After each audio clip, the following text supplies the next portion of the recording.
Hello and welcome to the South Bristol Chess Club Championship. We're back in Group A for the second round matches this week. Group A is very finely balanced indeed, with all players having drawn their first round matches. So it's all to play for in the second round then.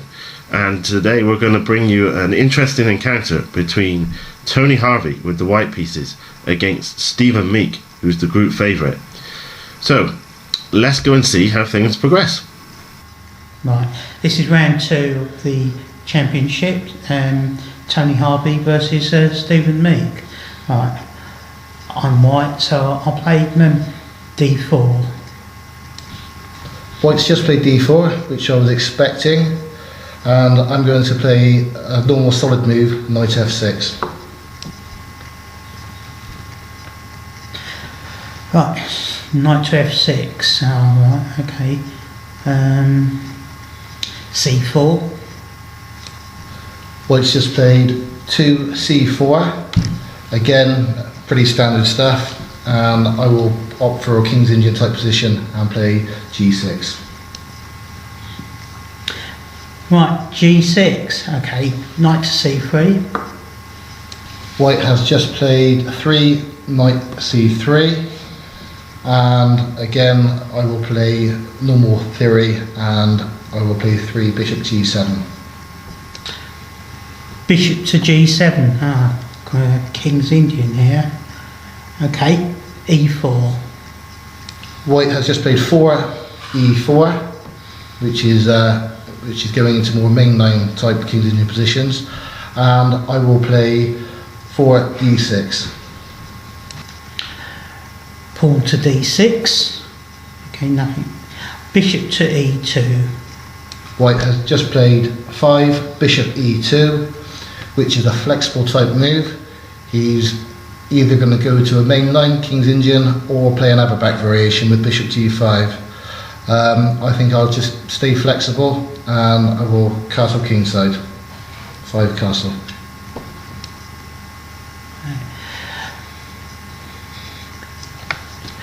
Castle kingside. Right, now, last time I played Stephen, I played bishop to g5, Arabic, and he kicked my butt. So I think I've learnt a lesson from that. Don't play Arabic against him. So knight to f3. White has just played 6 knight f3, which tells me he's happy to play a Petrosian variation or a mainline King's Indian variation. I've got a few options here. I could play knight a6, but I'm going to play something solid again. I'm going to play mainline. I'm going to play 6 e5. Pawn to e5. Okay, that's fair enough. What can I play? Bishop to e3, h3. No, I won't do anything too exotic. I'll castle kingside. White has just played 7 castle kingside. So mainline variations. I will also play mainline, so I'll also challenge the dark squares on d4. So I will play knight c6. Right. Knight to c6. Okay. Right. Again, bishop to e3. Yeah. No. Let's go down a line that I used to play before. I think he used to play this line before Stephen was born, so that's good. He probably won't remember it unless his mother told him, used to read it to him while he was in the fetus. So hopefully d5. White has just played 8 pawn d5. It doesn't give me a lot of options here. I've only got one good feasible move, and that is to play knight to e7. Knight to e7, that's pretty standard. So this is what I used to play, knight to e1. I know the knight can go to d2, but I'm going to put it on the e1. White has just played 9, knight e1. Going to the main line variations. I've got a couple of options here. I can play knight e8, or I can play knight to d7. I'm going to play knight d7. Knight to d7. Right, and then I'm going to put the bishop on d2. I don't like to go on e3 because of f5 and then pawn to f5 and then f4. So it'll have to move again anyway. So I put it on bishop to d2. White has just played bishop d2. This system's a lot slower than the bishop e3 variation, but he's going to try and push through c5 at some stage, and I'm going to push through on a kingside attack. So now I know what he's going to do. I'm going to play 10 f5. Right, pawn to f5. Okay, attacking the e pawn. Fair enough. Right, this is what I used to play. So I'll continue. Rook to c1. I can't put the rook in. Well, I could put it on b1, but I'll play knight to d3. But rook to c1, and with the idea of playing c5. But White has just played 11 rook c1, emphasising the point. He wants to push through c5 as quickly as possible. Really, with a knight d3, a b4 and a c5. I'm going to cut through any nonsense and play c5 myself, for the simple reason, if he takes on passant on c6, I've got two good options, taking with a knight or taking with a pawn. Both give me a perfectly feasible position. So I'm going to play 11 c5. Pawn to c5. Oh, bugger. Right, I suppose I could play d takes c, but if he plays knight takes c6, he's going to land a knight on d4, isn't he? Don't think that'd be very clever to be playing against Stephen when he's got his knight on d4. Oh, my rook's on the wrong square, isn't he, on c1? Okay. Knight to d3.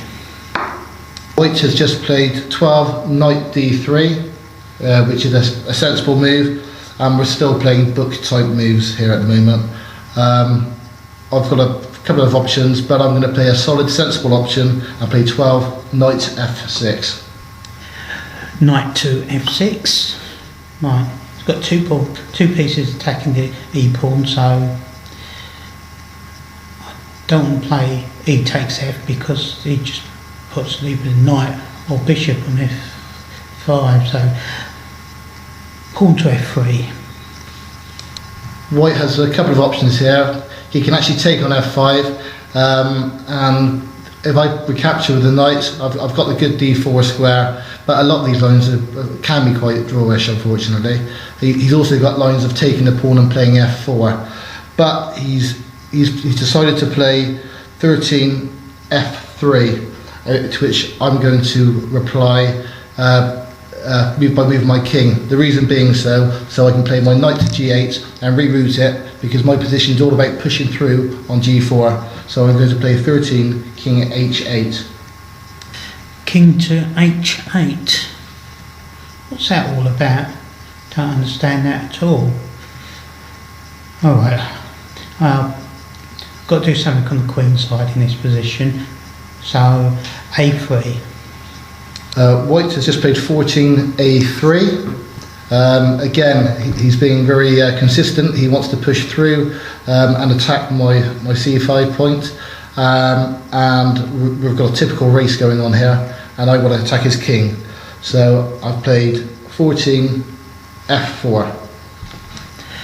f4, okay. I want to play b4, but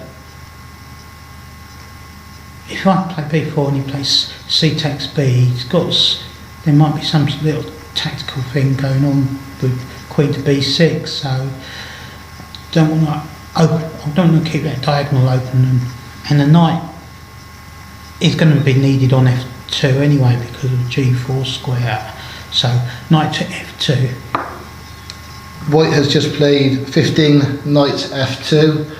The knight's got to go there at some stage anyway to protect the g4 square. So it doesn't matter if he plays it now or in about 4 or 5 moves time. It has to be played. So I'll continue with the race, and I will play 15 g5. g5. Right. Okay. This is his kingside attack. These pieces I've got covering the g4 square at the moment. 1, 2, 3, 4. That's okay. Bishop, well, no, I don't really want to move bishop. I'll pawn to b4, continue my attack on the queen side. White has just played 16 b4, which seems like the only real logical move. He wants to exchange on c5 and get things going. I'm just going to play a solid move to try and hold up the queen side so I can continue my kingside attack. And I will play 16 b6. Right, b6. Oh, has he got time to do that? I suppose he has to really, because I'm playing pawn takes pawn. Now my rook is on the wrong square, isn't it? Where do I want it? Well, I want to play a4 and a5, so I've got to protect b pawn. So rook to b1. White has just played 17. Rook b1. The rook was doing nothing on c1, but I'm fairly happy with this position because White's moved his queenside rook twice in this position, whereas I'm just getting on with my moves. So I'm quite happy with this position at this stage, and I'm just going to continue my attack and play 17 h5. Pawn to h5. Aha. Yeah, well, we know what's coming here, don't we? Right, so how many pieces he got attacking now? g4 square. 1, 2, 3. So I'll defend the square. Pawn to h3. White has just played 18 pawn h3. Quite simply, he's trying to hold up g4 as long as possible. And I'm going to continue to keep on building up and attack g4 and push through and try and kill the king. So I'm going to play knight e g8. Knight on e7 to g8. Oh, these 18 players are sneaky, aren't they? That's why he moved the king. So his knight's going to go to h6, and he's going to have no pawn attacking on g4. Oh well, I've got to continue my kingside, my queen side activity, or else I'm just going to get squashed, aren't I? So pawn to a4. Right, White has just played 19 a4.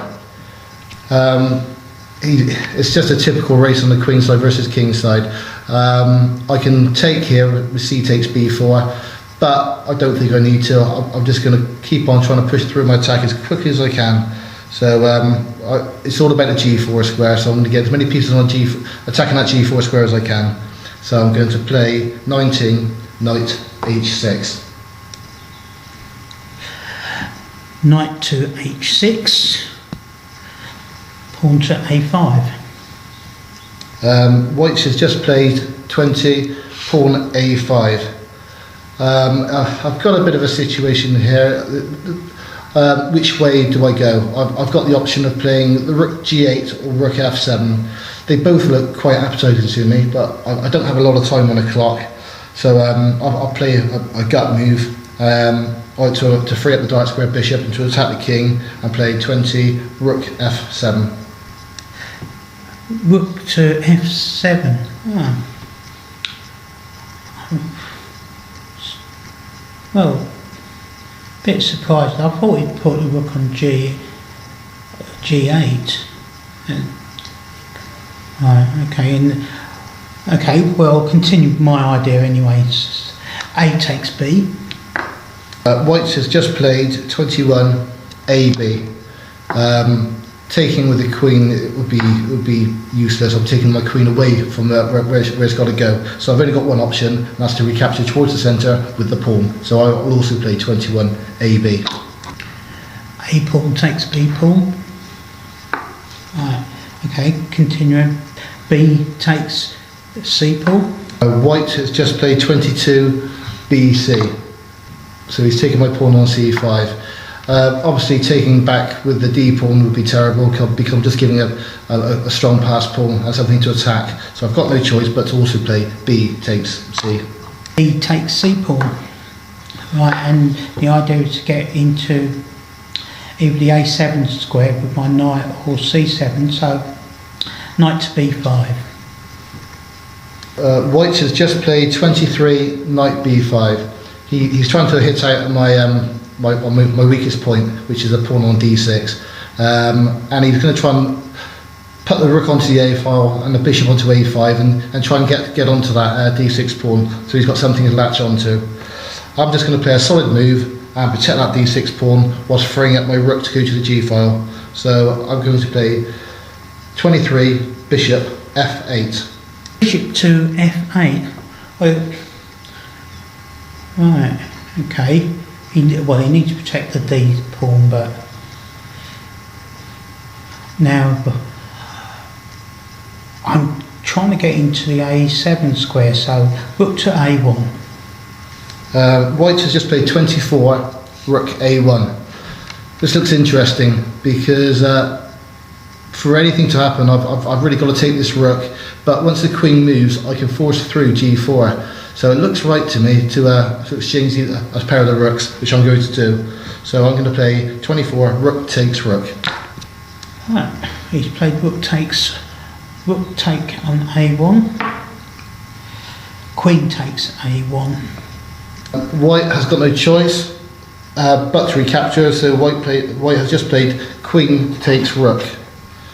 Now he's freed up the G4 square, so there's no time like the present. I'm going to push through G4. Pawn to G4. I thought I had that square covered. Oh, taking the queen away, didn't I? Oh. Okay. H takes. Don't like this. H takes. F takes. Oh, it's going to be ugly. Alright, okay. This is about tempo now. Queen to A8. White has just played 26 queen A8.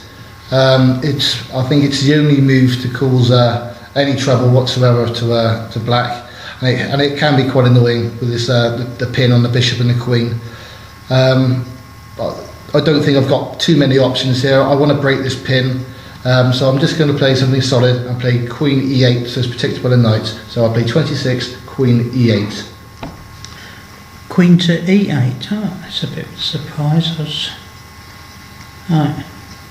Okay, well, oh yes, I am threatening the knight to A7, so he's got to do something about. And if he moves the bishop, I can just swap queens off. So, right, I still want C7 square, so bishop to A5. Right, White has just played 27 bishop A5. Obviously, he's going for the D6 pawn, which is my weakest point, and he's been very consistent with what he's playing. I'm going to try and bust through on the king's side still, so I'm going to take the H pawn. So I play 27, G takes H3. G takes H. Right. Okay. I knew that was coming anyway, so I've got to do something about. This bishop. So do I go to A7 or C7? If I play C7 and move the queen to D7, I can play knight takes on H3, aren't I? So I'm going to go to C7, knight to C7. Right, White has just played 28 knight C7. Now the game's becoming very, very complicated. I've got a couple of options. I can play rook takes knight, bishop recaptures, queen d7, and then with a bishop move, I've got the queen to g7, and I'm threatening all types of mate threats. This looks quite good for me, but I can't work it all out. It's pretty complicated. There's also lines in which I end up with 2 pieces for the rook, but how good are my pieces going to be? I can't work it all out, but if my queen can come down to, say, a square like c2 or a2, then I've got some options with sacks and with my knight on g4. I think I'm going to play a bit safer, and I'm going to opt for 28 queen a4. Queen to a4. Oops, didn't see that coming. Right. If I play bishop d1, he just plays queen takes. He plays queen takes c4. And then queen takes bishop, h2 check. Oh, that's ugly. Don't like that. So I'll take the bishop and then put knight, and then queen takes bishop, knight to e6. That looks alright. Queen takes bishop and c8. White has just played queen takes the bishop on c8, which I was expecting. I can recapture the bishop on a5 now, but I'm going to try and mix things up as much as I can and attack that rook, and let's see if his kingside holds up. So I'm going to play h pawn takes g2. H takes pawn g2. Oh, rats.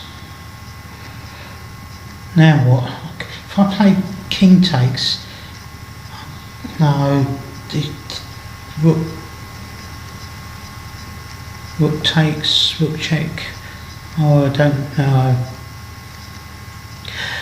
I'm gonna leave the king behind the pawn and hide behind the pawn. So where to move the rook to? Where to move the rook to? I want to play quickly because I'm ahead in the time here, and so I don't give Stephen too much. I'm going to put it on d1. b1 looks good place to put it, but it's unprotected. On d1, it's protected by the knight. So rook to d1. White has just played 30 rook d1. It seems a fairly sensible type move to make. I haven't got a lot of options but to recapture that bishop on a5, so I'm going to play 30 queen takes a5. Queen takes a5. Right.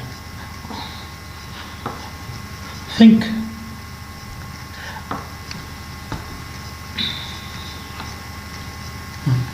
right, so the knight's attacked twice, but my idea was to put it on the e6 anyway. Knight to e6, and that stops the rook going to g7. Has just played 31 knight e6. He's threatening to take the bishop, and I don't really want to move the king at this stage because I've got future options of playing the g7 if the knight moves again. So I'm just going to retreat my knight and play knight h7. Right. Knight f to h7. Right, stopping me. Well, I can swap off the bishop, but am I winning this position? If I get knight on f2 to g5, it looks quite strong. So I can see the headlines now. B player beats A player. Oh, I'll be able to write my own headlines there. Knight to h3. White has just played 32 knight h3. He's looking at playing both his knights on g5 and hoping something happens and freeing my king up. I've got a lot of pieces at the moment around my king, so he's quite well protected. So he's trying to get to my king and get rid of some of those bits. I also have my chances, and I'm going to play an attacking move, 32 queen a2. queen to a2. Oh, we have to put the bishop. It's only got 2 squares and can't put it on f1, can I? So if I defend it with rook to e1, he just plays queen to d2. If I go king to f2, what do I play against knight to g4? Check, no. Pawn takes knight, f3. Right, okay. Can't put it on g. Can't put the king on f2, so can't defend it with the rook. So I'm going to have to move the bishop. It's only got 1 square, bishop to d3 then. White has just played 33, bishop d3, which was really his only sensible option. I could play something like queen b3, but it wouldn't achieve much because White would just play rook d2, and after queen c3, drop it back to d1, and my queen's misplaced. Ideally, my queen wants to be on a2, because if I can get knight g4 in and throw that f pawn down the board, then I'd have my own chances. So I'm going to play a dangerous attacking move, 33, knight g4. Knight to g4. Oh no, this is becoming a bit of a nightmare on g4, isn't it? And this time it's personal. What to do? Knight takes f8. No, knight takes, and then he can play, and he can play the knight into e3. I don't like the look of that. Right, okay. I've got to take. I can't leave the knight there. I've got to take it. F takes g4. White has just played pawn takes knight on g4. The position has become very, very sharp. This is the sort of position I was aiming for when I played queen a4. So as my rook's behind this pawn and my queen's on a good square as well, it makes sense to keep on pushing this pawn. So I'm going to play pawn to f3. f3. Still can't play knight takes and bishop, can I? Because knight to just f2 wins. Check. King takes. No, king takes on g2 and pawn to f1 touchdown. With a double check. No. Okay, knight to f2. White has just played 35, knight f2. And unfortunately for me, it looks like that it's defending the position, which I was hoping it wouldn't. I'm going to take on g4 and hope he doesn't see what I'm planning. H pawn takes g pawn. Right. Okay. They look like a bit like Space Invaders, aren't they? Just do. If he plays g3, I am not in a happy place. So,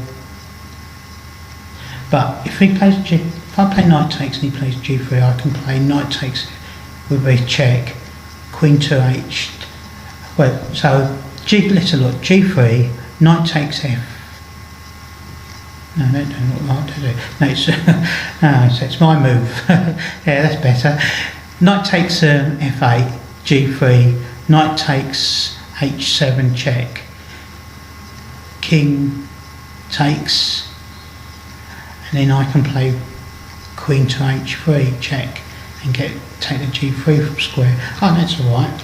Knight takes f8.